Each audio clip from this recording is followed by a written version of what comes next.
ప్రభునందు ప్రియ దేవుని బిడ్డలారా, ప్రభు నామమున మీకు శుభములు. 7వ దావీదు కీర్తన కొద్ది నిమిషాలు మనం ప్రభు సన్నిధిలో ధ్యానం చేసుకుందాం. 5వ కీర్తన పిల్లన గురువుతో పాడాడు ఆయన, ఫ్లూట్తో. 6వ కీర్తన తంతివాద్యముతో పాడాడు. 7వ కీర్తన తంతివాద్యమే గాని వీణతో పాడినట్లుగా ప్రత్యేకంగా ఉంది. ఇక్కడ బెన్యామీను వంశస్థుడైన కూషు చెప్పిన మాటల విషయమై దావీదు యెహోవాను గూర్చి పాడినది వీణావాదన సహిత గీతం. ఇది వీణావాద సహిత గీతం, వీణపై పాడాడు ఈ పాట. దావీదు సౌలు 15 సంవత్సరాలుగా తరుగుతున్నప్పుడు ఆ తరిమెడి వారిని గురించి ఈయన బాధతో, ఏడ్పుతో, వేదనతో రోదన చేసిన గీతం ఇది. యెహోవా నా దేవా, నేను నీ శరణు జొచ్చి ఉన్నాను, నన్ను తరువారి చేతిలో నుండి నన్ను తప్పించుము. మొట్టమొదటి మాట, యెహోవా నా దేవా, నేను నీ శరణు జొచ్చి ఉన్నాను, నన్ను తరువారి చేతిలో నుండి నన్ను తప్పించుము. తర్వాతి మాట మనం చూస్తే, నన్ను తప్పించువాడెవడును లేకపోగా, నన్ను తప్పించువాడెవడును లేకపోగా వారు సింహము వలె ముక్కలుగా చీల్చివేయకుండా నన్ను తప్పించుము. యెహోవా నా దేవా, నేను ఈ కార్యము చేసిన ఎడల, నా చేత పాపము జరిగిన ఎడల, నాతో సమాధానముగా నుండిన దానికి నేను కీడు చేసిన ఎడల, అలా శత్రువుడను తరుము పట్టుకోనని ఈ మాటలు చెబుతాడు ఆయన. కానీ మొదటి మాట మనం చూస్తే, యెహోవా నా దేవా, నేను నీ శరణు జొచ్చి ఉన్నాను, నన్ను తరుము వారి చేతిలో నుండి నన్ను తప్పించు. మనం ఆంధ్ర క్రైస్తవ కీర్తనలో చక్కని పాట ఉన్నది, శరణు నా యేసు ప్రభువా నీవేగా. ఇంకెవరున్నారు నన్ను రక్షించేవారు? శరణు నా యేసు ప్రభువా అని పాడతాం. అవును, శరణు ఆయనే. దిక్కులేని వారికి దేవుడే దిక్కు. సౌలు సైన్యంతో తరుగుతున్నాడు, దావీదు ఒంటరి వాడైపోయాడు, పరుగున దాక్కుంటున్నాడు, పోతున్నాడు.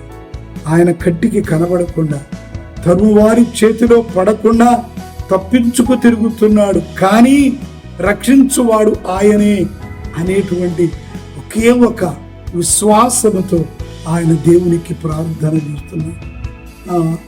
ఇంకేముంది, రాజు కదా తరిమేది, అంతమంది జనములు ఎవడు చూసినా నరికేస్తాడు, ఇంకెందుకులే, అదేదో సౌలు కాళ్ళ మీద పడదాం అనుకోలే.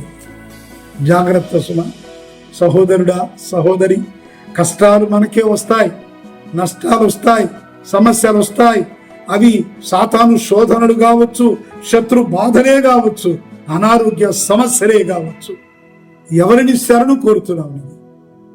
నీ బాధలలో, కష్టాలలో, సమస్యలలో యెహోవాను మాత్రమే మీరు శరణు కోరాలి తప్ప ఈ లోకములో ఎవరి శరణు కోరినా ఏమీ ప్రయోజనం లేదన్న సంగతి ఈ దావీదు కీర్తన మనం చూస్తే, ఈ దావీదు యొక్క జీవితాన్ని మనం పరిశీలిస్తే మనకు అర్థమైపోతుంది ఇట్టే.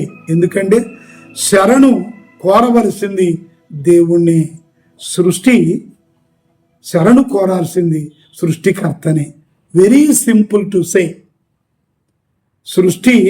సృష్టికర్తనే శరణు కోరాలి. ఎవరిని శరణు కోరిన ప్రయోజనం లేదు. పక్కరాజు దగ్గరికి వెళ్ళలా. ఎందుకు వచ్చిన సౌలు కాళ్ళ మీద పడిపోదాం అనుకోలేదు. కానీ ఆయన కష్టంలో, ఆయన ఇబ్బందులు, ఆయన ఒత్తిడిలో ఆయన అంతటి విశ్వాసముతో దేవునికి వందనాలు చెల్లిస్తున్నాడు. యెహోవా నా దేవా, యెహోవా నా దేవా, నీ శరణు జొచ్చి ఉన్నాను, నన్ను తరుమువారి చేతిలో నుండి నన్ను తప్పించుము. నన్ను తప్పించువాడెవడును లేకపోగా నీ శరణు జొచ్చా. చూడండి, చాలా 12 సంవత్సరాలుగా ఆమె రక్తస్రావ రోగంతో బాధపడుతూ ప్రభు దగ్గరకు శరణు కోరింది. అక్కడ ఆమెను గురించి వ్రాయబడిన వాక్యాన్ని మనం చూస్తే ఏమనుందంటే, ఎక్కడికి వెళ్ళినా నయం కాక, అది అర్థం ఉంది అక్కడ. ఎక్కడికి వెళ్ళినా, ఎన్నో చోట్ల ఆమె తిరిగినా ఎక్కడ నయం కాక ఆయన్ని ఆశ్రయించింది. ఆయన రక్షకుడైన దేవుడు, సహాయం చేయగలిగిన సమర్థుడైన సర్వశక్తిమంతుడు కావున ఆయన అంగి ముట్టుకొని ఆమె స్వస్థపడినట్లుగా మనం చూస్తాం. అవును, ఎవరు లేకపోతే దిక్కు దేవుడే. ఇదిగో ఇక్కడ దావీదుకు ఆ శ్రమలు, ఆ కష్టములు, ఆ ఇబ్బందులు యెహోవా గుర్తుకు వచ్చాడు. ఈయన బహు విద్వాంసుడు, యెహోవాపై పాటలు పాడినవాడు, యెహోవా దయను పొందినవాడు, ఆయనను స్తుతించి ఆయన దయను పొందినవాడు. ఇందాక 6వ కీర్తనను మనం చూసాం. దయతో ఆయన కప్పబడ్డాడు అని చెప్పి మనం చూస్తాం. కాబట్టి దేవుని సన్నిధిలో మన కష్టాలు కలిగినప్పుడు, సమస్యలు వచ్చినప్పుడు ఎందుకు పెట్టాడు ఈయన అనేవాడు బోరెడు మంది ఉన్నారు. జాగ్రత్త. మనము మన పాపముల చేత ఆయనకు దూరం పెరిగిపోగా ఆయనకు దగ్గరైతే కానీ మనము స్వస్థపరచబడం. కాబట్టి ఆయనకు దగ్గరవ్వడం కోసం ఉపవాసాలు చేస్తాం, ప్రార్థనలు చేస్తాం, కన్నీరు విడుస్తాం, మోకాళ్ళేసి ప్రార్థన చేస్తాం.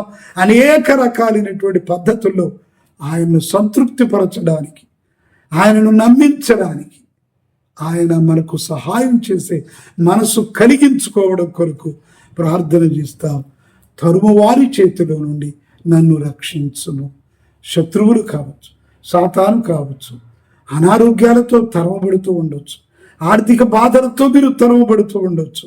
కేవలం మనుష్యులైన శత్రువులే కాదు, మీరు దేనితోనైనా తరుమబడుతూ ఉండొచ్చు, కానీ దానిలో మిమ్మల్ని రక్షించేవాడు యెహోవాయే, సందేహం లేదు. అందుకే బహుజ్ఞానము కలిగిన వాడు, బహు విద్వాంసుడు అయినా దిక్కులేని వారికి దేవుడే దిక్కు. కాబట్టి ఆయన దగ్గరకు వచ్చాడు, ఆయన్ను స్తుతించాడు, ఆయన్ని ఆరాధించాడు, శత్రువుల చేతిలో నుంచి రక్షించబడ్డాడు. అలాగే సహోదరుడా, సహోదరి, మీరేమైనా ఏ ఇబ్బందులతోనైనా తరుమబడుతూ ఉంటే, శత్రువులతోనూ, కోర్టు వ్యాజ్యాలతోనూ, ఆర్థిక బాధలతోనూ, అనారోగ్యాలతోనూ దేనితో తరుమబడుతున్నా యేసే పరిష్కారం. జాగ్రత్త. యేసయ్యను ఆశ్రయించండి, మేలు పొందండి, ఆదరించబడండి. అలాంటి ఆదరణకు మీరు గురి అగునట్లుగా దేవుడు మిమ్మల్ని దీవించునుగాక. ప్రార్థించుదాము. పరిశుద్ధుడైన మా దేవ, మీ పాదములకు వందనములు తండ్రి. 7వ కీర్తనలు దావీదు నిన్ను ప్రార్థించి తరుగుతున్న శత్రువుల నుంచి రక్షణ పొందాడని మేము నేర్చుకున్నాం. ఈ వాక్యాన్ని వినిన ఈ బిడ్డలందరూ వారికున్న కష్టాల చేత తరుమబడుతున్నా, బాధల చేత తరుమబడుతున్నా, ఆర్థిక బాధల చేత తరుమబడుతున్నా, మరి దేని చేతనైనా వారు తరుమబడుతున్నా నీవే పరిష్కారమైన విషయాన్ని వారు గ్రహించి నిన్ను చేరి, నిన్ను స్తుతించి, నిన్ను ఆరాధించి మేలు పొందే భాగ్యం, శత్రువుల తరుముట నుండి కాపాడబడగలిగే భాగ్యం వారికి ప్రసాదించుమని యేసు నామమున వేడుకొని ప్రార్థన చేయుచున్నాము తండ్రి. ఆమెన్. తండ్రి, కుమార, పరిశుద్ధాత్మ త్రిత్వదేవుని కృపయు సమాధానమును సదాకాలము మీకు తోడయుండునుగాక. ఆమెన్.